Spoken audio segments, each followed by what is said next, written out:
Okay, good morning, everyone. We're going to go ahead and get started. We want to welcome you to the webinar, Retirement Plans for Business Owners, presented by the Temecula Valley Chamber of Commerce.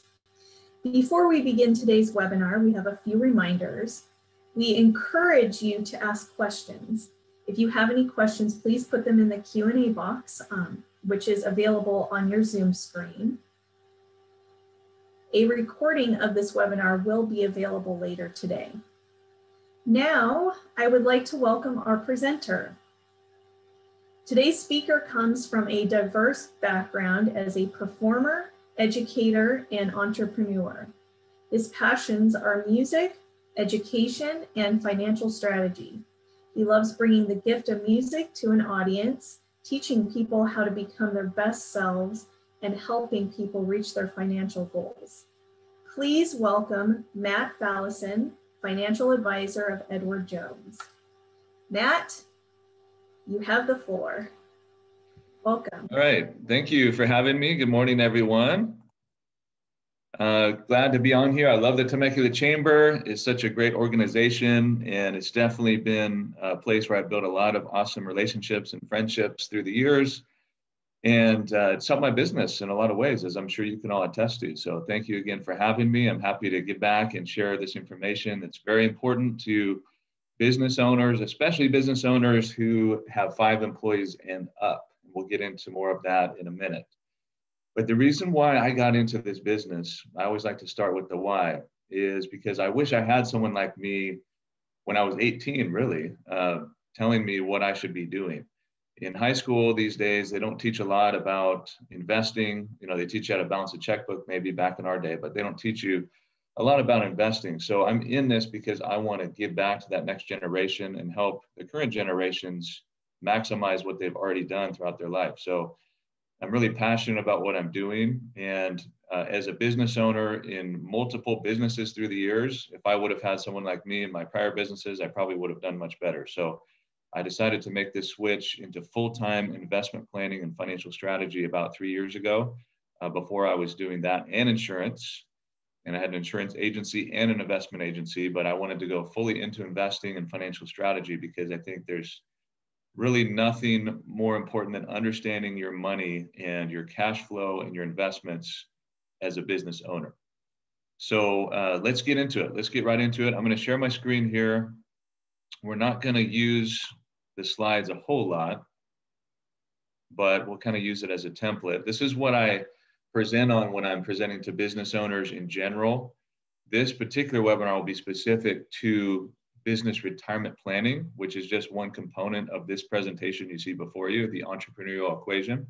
But we'll touch on a few other areas too, just for fun. Again, if you have any questions, go ahead and put them in the chat. I may be able to answer them in real time, but I'll definitely get to them at the end. And we'll try to make this short and sweet as possible so we can get to all the questions. So anyway, the Entrepreneurial Equation, really the whole idea is how to be a business owner and build a business in such a way that you're working on the business and not always in the business. One of my recommended readings is The E-Myth Revisited. And that teaches you how to work on the business rather than in the business all the time. Many of you already know that or are familiar with that. But as business owners, we understand that our time is very limited. So again, thank you for being on here today. I know that's taking out of your time and energy you're putting into your business, but hopefully this will be very valuable for you and help you get to that next step that you're wanting to reach. Financial pressures, obviously. You know, where's our next client coming from? Do we have the cash flow to pay our employees, to buy our equipment, to pay for our inventory, you know, to cover our rent and our overhead and make some money? I mean, we wouldn't be doing this if we weren't making money.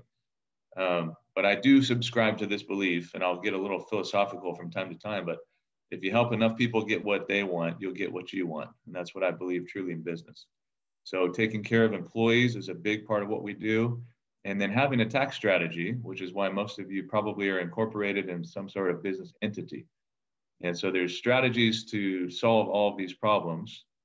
And using a financial advisor like myself, consider me one of your team, as well as your attorney and your CPA. the three of us and you make a strong 4-person team to help you get ahead. This is just kind of our 5-step process at Edward Jones. Where are you today? Where do you want to be? How can you get there? And that's what we're going to talk about today with business retirement plans. And is it feasible to get there? And then staying on track throughout the years. And that's probably the hardest part. Like a personal trainer for your money. That's what I do. Developing your goals in business. This one is the one we're going to focus on right here. Creating value outside of your business. That's the whole point of business retirement plans. And I focus as a financial advisor on making sure the business retirement plan will work for you as the business owner the most. So it works in your benefit, and the employees will get a residual benefit out of that. And you can use business retirement plans to recruit and retain employees, of course. That's a big part of it. But if the retirement plan is not working for you, then it's no good. And that's the whole point of today's presentation. So you don't want to work so hard and work your tail off for years and years and get to the point where you have a business that's operating, but that's not, diversified, you could say. What happens if you get sued? What happens if another pandemic happens and your business gets shut down?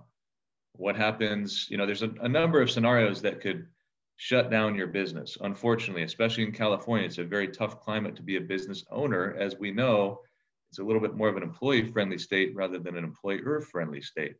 So creating value outside your business with a business retirement plan is super important, so all your eggs are not in one basket.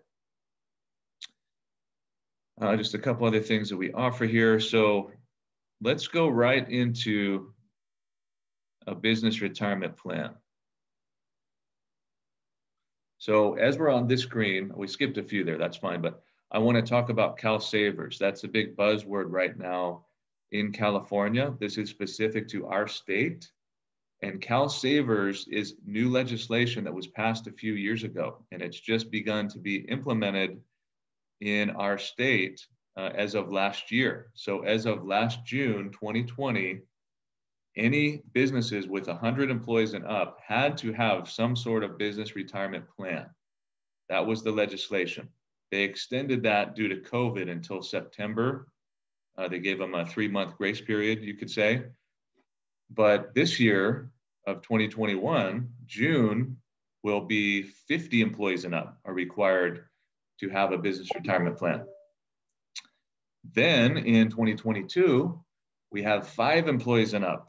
So there's probably people on this webinar right now that have at least 5 employees, and maybe you're considered an employee if you're on your own payroll. So 5 employees and up have to have some sort of business retirement plan by June of 2022. If you don't, the great state of California will fine you up to $500 per employee per year, and they'll start sending you letters to collect on that. It actually starts at $250, and then it increases by a little bit each quarter that you don't pay it or start a plan. So you definitely have to do something unless you want to pay a lot out of pocket just to the government to not have a plan, which you could do, but it doesn't make any sense. So what's your other option? Well, you could enroll in CalSavers. CalSavers is a plan that's through the government, through the state of California, and you can enroll in that for free. If you're worried about costs or ease of access or anything, you can simply go onto the CalSavers website and enroll your business and provide the information and the enrollment packets to your employees yourself, and they can enroll in CalSavers as well. It's basically an IRA for your employees and for you that's available if they want it. Now, one of the issues with CalSavers, I would say, is that the investment options are extremely limited. The state of California is not a broker-dealer, and they are contracting with entities to help monitor this and make sure the program is compliant, but there are not advisors like me available to help employees make investment decisions, and there's not that many investments to choose from. So CalSavers is a good option if you just want to present it and not deal with it. But if you really want to be strategic about creating value outside of your business, you need a private retirement plan. And we're going to go right into the different types right now. This will be a crash course on business retirement plans.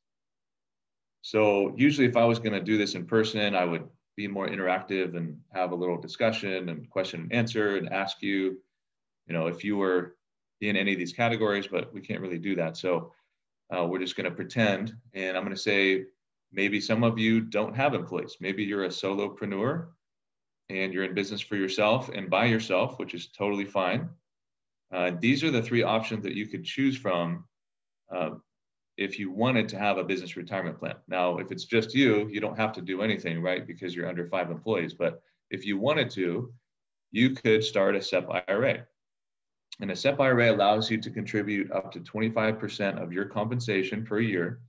So it's a higher limit than what's available on an individual IRA, which is only $6,000 per year if you're under 50, and $7,000 per year if you're over 50.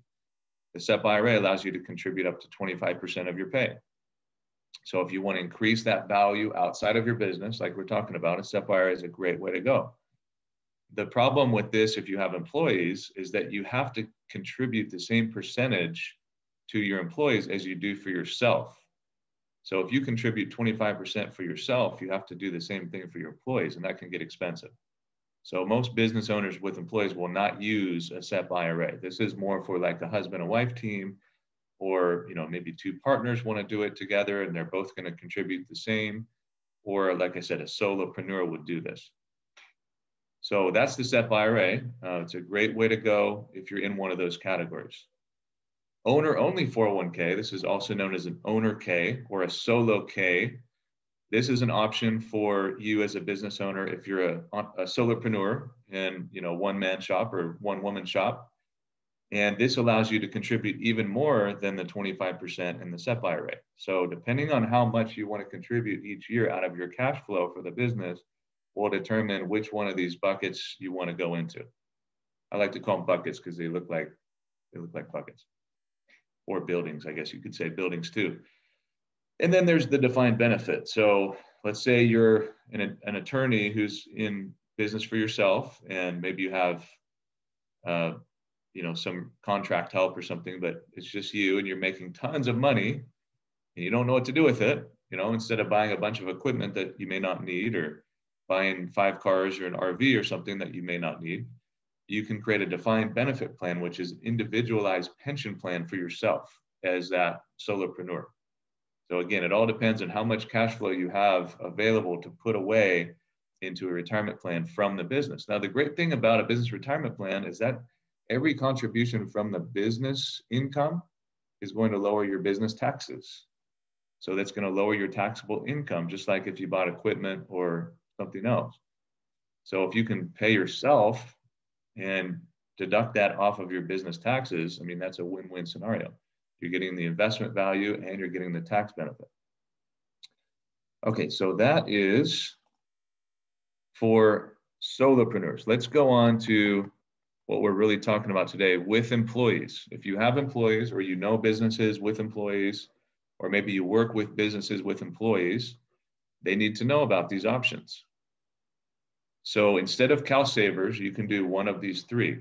And the investment options are nearly unlimited as far as what you can put into these buckets. These are just the type of accounts, mind you, not the type of investment. That's a common misnomer, I think, in investing, is that I'm going to invest into an IRA. Well, yeah, you're going to put the money in there, but the investments that go inside of that, there's thousands and thousands of those available compared to the CalSavers, which may just be a small few.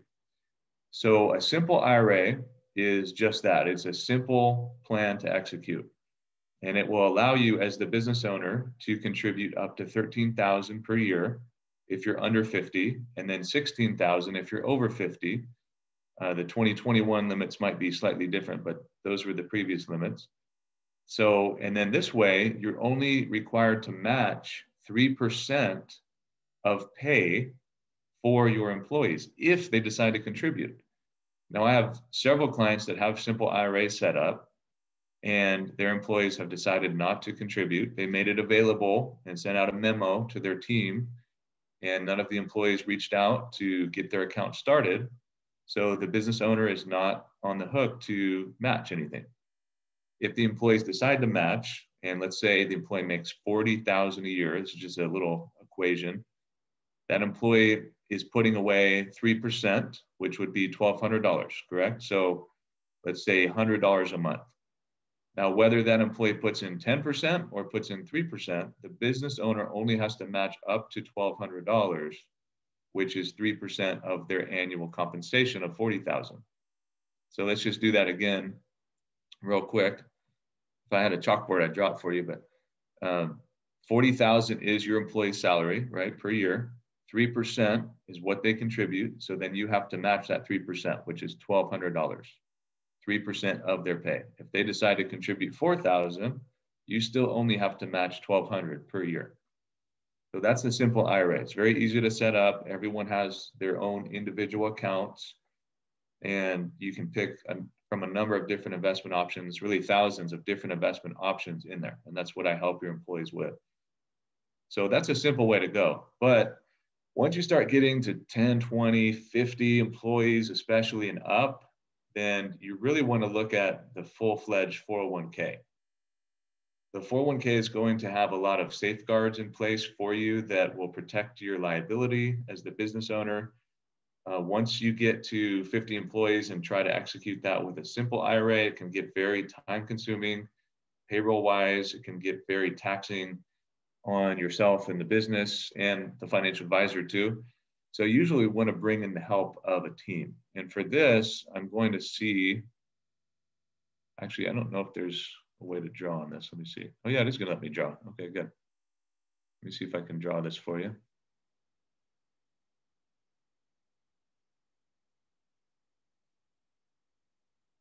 So there are 4 components in, let me erase that. Oh, it's not erasing. Oh, well. Okay, so there are 4 components to a 401k plan. And I'm going to try to draw this. It's a little tic-tac-toe board. This is not working that great. Let me try it one more time. There you go. I just have to go really slow. Actually, instead of a tic-tac-toe board, let's call it a Foursquare board. Did anybody play Foursquare in school? I was a Foursquare master back in the day. So let's just say this is a Foursquare template here. And so there are 4 stakeholders involved in a 401k plan.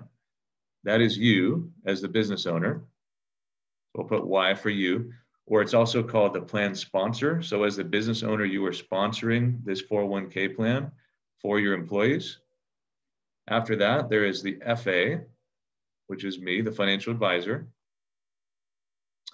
And I'm responsible for helping you and the team, the employees, understand the investment options. So if you don't hire a financial advisor or you don't do the 401k, you could be responsible liability-wise for any poor investment choices or not providing the correct investment choices. So to protect yourself and the business, that's why I come in and make sure that the investment choices are high quality and that the employees understand what they are. So when they enroll in the plan, they know exactly what they're getting when they put that money away every month. Then there's what's called the TPA. I was telling my wife the other day, I can't draw a straight line to save my life. If I had a gun to my head and they asked me to draw a straight line, I'd be dead. My sister got all the artistic talent, visually painting and stuff, but I didn't get any of that. So the TPA, back to this, TPA is the third-party administrator. And I have a partner that I work with as the third-party administrator. He helps to design the plan. So he designs all the components of the plan to suit you and your needs as a business owner and to make sure that it's compliant with the law. And there's 2 ways to do that. There's the safe harbor matching, which protects you from having employees saying you're being favored too much in the plan. There's what's called a top-heavy test. So if the business owner is benefiting too much from the plan and the employees aren't benefiting proportionately, not the same, they don't have to benefit the same as you, but they have to benefit proportionally, then there's a top-heavy test that would be failed. So the TPA comes in and makes sure you're never going to fail the top-heavy test, especially in the safe harbor plan. Now, if you don't want to do any matching, which is required in the safe harbor plan, then you need to just do the traditional 401k plan. And you can do that without matching. The only problem with that is you can't put that much away for yourself because you're going to fail the top heavy test, right? So if your employees don't contribute anything, you're not going to really be able to contribute anything. You are kind of at the mercy of what your employees put in if you do the traditional way. Yeah, you don't have to match, but you're not taking advantage of the high volume of money you can put away for yourself as the business owner. So most of my clients will do the safe harbor plan. And sometimes they'll even add on a pension plan on top of that and a profit sharing plan. So you can put away as little as $100 a month or $50 a month, but I have some business owners that put away $200,000 a year for themselves through the business when you add on the profit sharing and the pension plan. So the traditional limits for a 401k for you to contribute for yourself and for your employees to contribute is $19,500 under 50 and $26,000 if you're over 50. And that's a good amount. I mean, if you're putting away $2,000 a month into your plan, you're doing a great job. But if your business is just making money hand over fist, which, believe it or not, I had quite a few clients come to me last year during COVID, during a recession and during a pandemic, and they were making more money than they ever made, and they didn't know what to do with it. So we created a profit share and a pension plan, and one of them is putting away almost 150 grand a year for themselves through the business. And that's, of course, tax deductible through the business. So the TPA, again, will come in and help design the plan the way that you want it to be and make sure it's compliant. And then finally, we have the record keeper, which I'm just going to put RK. And the record keeper is the investment company that holds the money. So a company like John Hancock or American Funds, Prudential, these type of companies will hold the assets that are contributed from your business through payroll to the record keeper. And then that company is responsible for putting them in the elected investments within the plan. Now, if you use, let's say, American Funds, all the investment choices in that plan will be American Funds. But if you use a company like John Hancock or Prudential, you can pick a number of different investment options. My average plan has about 45 different investment options. And you can design it in what's called an open architecture format. So our open architecture means we can put whatever investments we want in there from our list of quality investments. So there's ups and downs to each record keeper, but we kind of analyze the situation, analyze how much you're going to put away, and decide what's going to be the most cost effective for you. So let's just pause there for a minute. If there's any questions, I'm going to unshare my screen for a minute. Let's kind of take a minute for questions if there are any. If not, we can keep rolling along.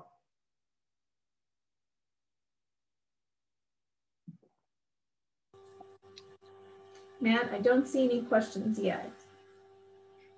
Well, we keep rolling. I have to say, I use this background here with the Earth and space. Actually, Elon Musk sent this to me. And he said, as long as I bring up Tesla in the presentation, he would send me this picture from outer space. That's great. All right, so no questions yet. Let's keep on going. Up to this point, we've covered the basics of business retirement plans. I mean, this is the basic stuff you need to know, the crash course, so to speak. So there's a lot more detail, of course, that we go into when we create these plans, but these are the stakeholders involved. Just to review, we have you as the plan sponsor. We have the financial advisor, somebody like myself. We have the third-party administrator that designs the plan and keeps it compliant. And then we have the record keeper, which holds the money and invests the money according to the employee's elections. Okay, so we're doing pretty good. That was really the meat of what I want to cover today. Let's go into a couple other things that you should be aware of as a business owner and some other things that you might want to consider to create value outside of your business and to protect your business. We have a few scenarios here. Sue, as the owner of this flower company or floral arrangement company, she does a lot of business, and she has her right-hand person, Jenny, who's her chief floral designer. She leads a team of 12 people. And without Jenny, her business would be a lot smaller. So this would be what's called a key person, you could say.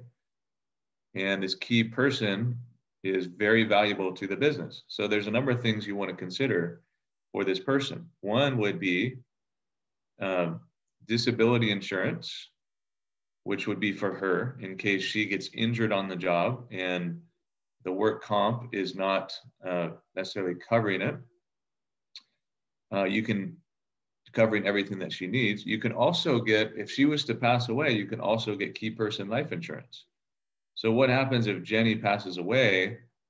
Her business revenue is going to tank for a while, most likely, right? So we want to think about a plan for that. And the best way to do that would be to have life insurance that the business owns. And if something happens to Jenny, the business gets an injection of money to be able to carry them through that difficult time. Maybe they hire someone that they otherwise wouldn't be able to afford. Maybe they, farm that out to a different company or a contractor to take her spot for a while.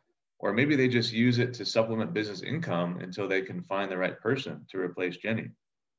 So this would apply whether she got disabled or whether she was killed or died. We need to have some sort of insurance in place to protect that asset. And as you know, our employees are our biggest asset, at least in my opinion.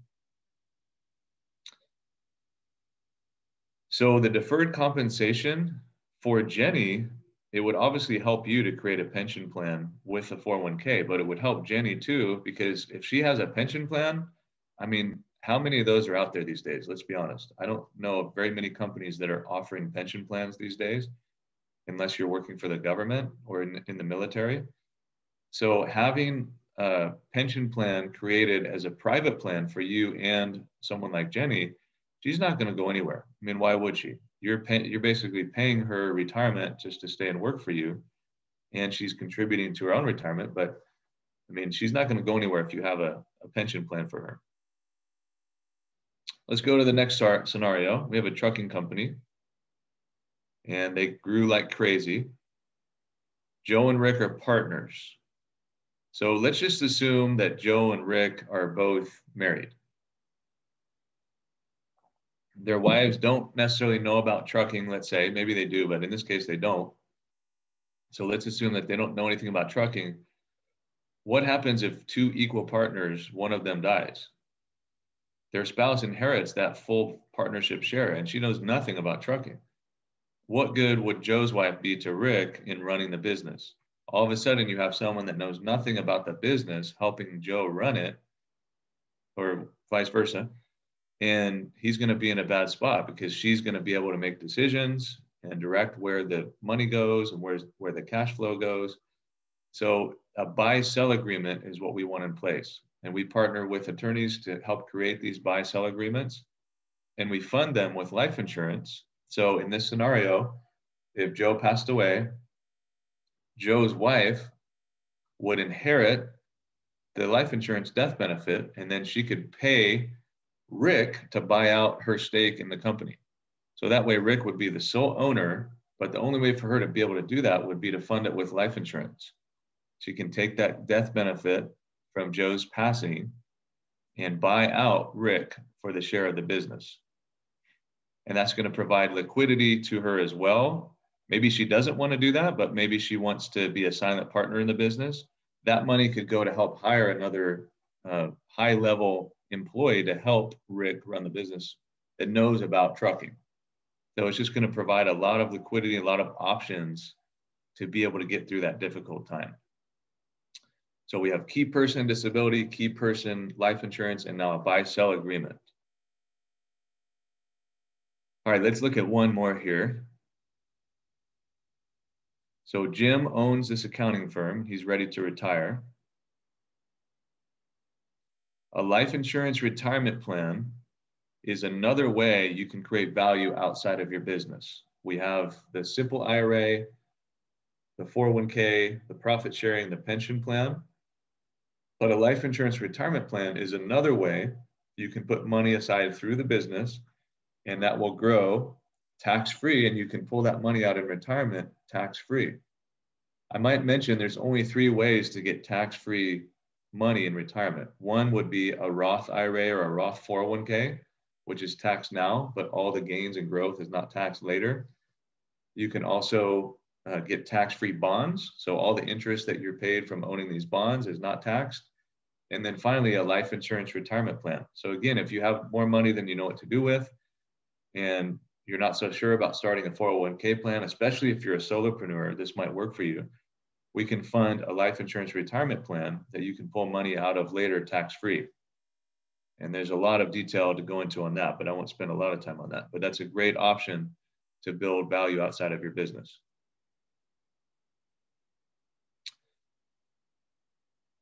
I have to, without mentioning estate planning, I'd be doing you a disservice. So hopefully all of you have an estate plan for yourself that includes the ownership of your business and the directive on where that's going to go or who's going to take that over once you were to pass away, hopefully at age 100 or whenever.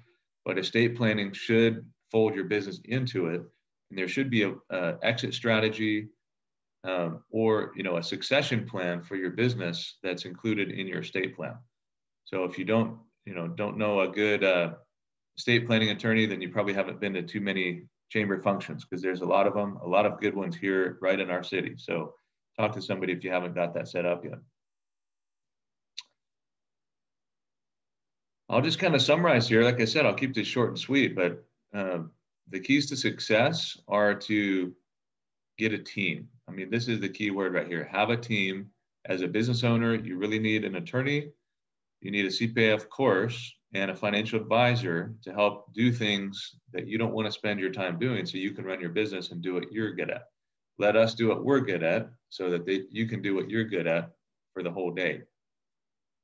And that's the only way that businesses grow. They hire a team that helps them supplement the things that maybe they do know how to do, but they're not an expert in, or that they just don't have time to do. So that's pretty much it. I don't have a whole lot there other than what we covered already. So question and answer time again, we'll open it up.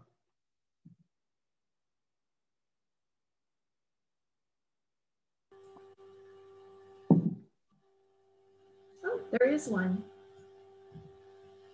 Oh, great presentation. Thank you. Thank you very much. That's not a question, but thanks for the comment.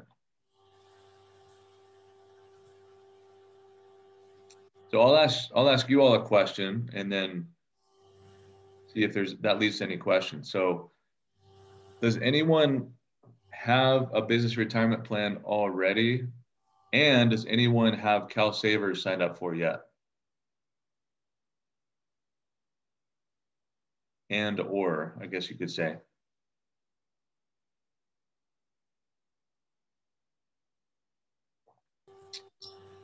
Good question. It looks like they're typing, hopefully. If you can't read my cut backwards, it says, in my defense, I was left unsupervised. My wife got this for me.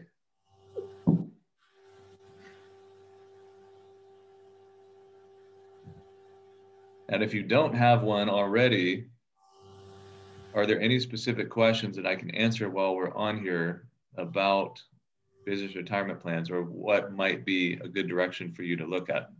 Whether that's simple, CalSavers, Sep Ira, 401k. While they're typing in their questions, I have one for you, Matt. Yeah. So it's not pertaining to a business owner, but more as an employee. What if you are in your mid-40s and have not saved a penny for retirement yet? What would you recommend? And how much would a person have to save to retire at 65? Well, we can run a lot of scenarios on that, but the question I always ask to start is, do you know how much you need to retire and stay comfortably retired? And so we have to get it down to a number and then look at the time horizon that we have to work with. And then we can calculate exactly what you need to do between now and then to make that happen. So it could really vary. I mean, I have some people that say they want to live on $3,000 a month in retirement, which I don't know how that's possible in California, but some people want to do it, or maybe they want to move out of state, or maybe they want to live in a van down by the river. I don't know. But then you have other people that want to live on 20 grand a month. So it all depends on your number. So do you know your number? And if not, talk with your family about what that would look like. and then we can put that data in to the program, and the software will spit out exactly what we need to do. Great, thank you. But it's definitely not a one size fits all. I would just say, you know, invest as much as you can. You know, at least try to get to the point where you can maximize your Roth, which is $500 a month. If you can do $500 a month, that's a great start. But, you know, those of us who either started late or like me went through some life changes and had to kind of start over about 6 years ago, you know, we're kind of in the same boat maybe, where we're going to have to play catch up. So at some point that 500 is going to have to look more like 1,000 and 1,500 and 2,000 probably, you know, to get to the point where you want to get. Thank you. I have another question for you. Sure. Have you invested in any cryptocurrency? I personally have not, but I do like PayPal because they have a platform to buy and sell crypto, and they charge a 2% transaction fee to buy and sell. So PayPal is a great company to own because they're generating a lot of revenues from bill pay, but also from buying and selling of cryptocurrency. So it's kind of like the gold rush, where the real people that made money in the gold rush were the ones selling pickaxes and shovels and, you know, things like that. So that's kind of how I look at crypto. I know there's people that have made a lot of money doing it, and I think everybody should consider owning it, but not as an investment per se, more as an alternative to cash. You know, that's the same reason people own gold and silver, because if the dollar deflates, or if the dollar lowers in value because of inflation, then our purchasing power is going to go down the tube. So having some other form of purchasing power would be good. And especially if there's Armageddon and the banks fail, you know, having crypto and gold and silver would be important to transact business and buy things that we need if the banks were to fail. So buying crypto and other sorts of currencies, I think that's really the motivation rather than the investment value. Because if you look at currency, there's no inherent profits or no inherent value in them. They're only worth what people are willing to trade for or pay for them. Whereas a company, let's say like PayPal, like in my example, they're generating profits. And so they're sharing those profits with shareholders by increasing the share price. But crypto doesn't generate profits. Gold and silver don't generate profits because it's an inanimate object. You know, that's my 2 cents. Great, thank you. Well, I don't see any other comments that have popped up. I'm hoping everybody has their retirement savings going.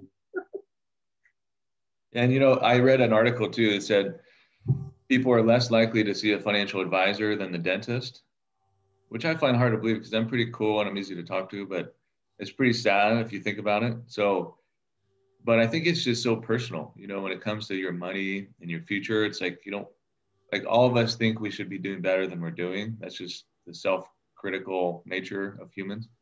And so nobody wants to reach out to a financial advisor, even less so than they want to reach out to the dentist. But it's so important. I mean, dental work is important for your physical health, and you know, financial advising is important for your financial health. So I'm really easy to talk to. I'm really open to having any kind of conversations that anybody wants to have. Chances are I've seen it or been through it if you bring something to me. And if not, I'll still empathize with it, and we'll create a plan to get you to your long-term financial goals in as fun a way as possible. Wonderful. Well, thank you so much, Matt. We appreciate your time and all of your expertise. And I will be sending out a follow-up email with your contact information and a copy of this video. No problem. Thanks again for having me. I appreciate it. Okay, have a wonderful day, and this concludes the webinar. Bye-bye.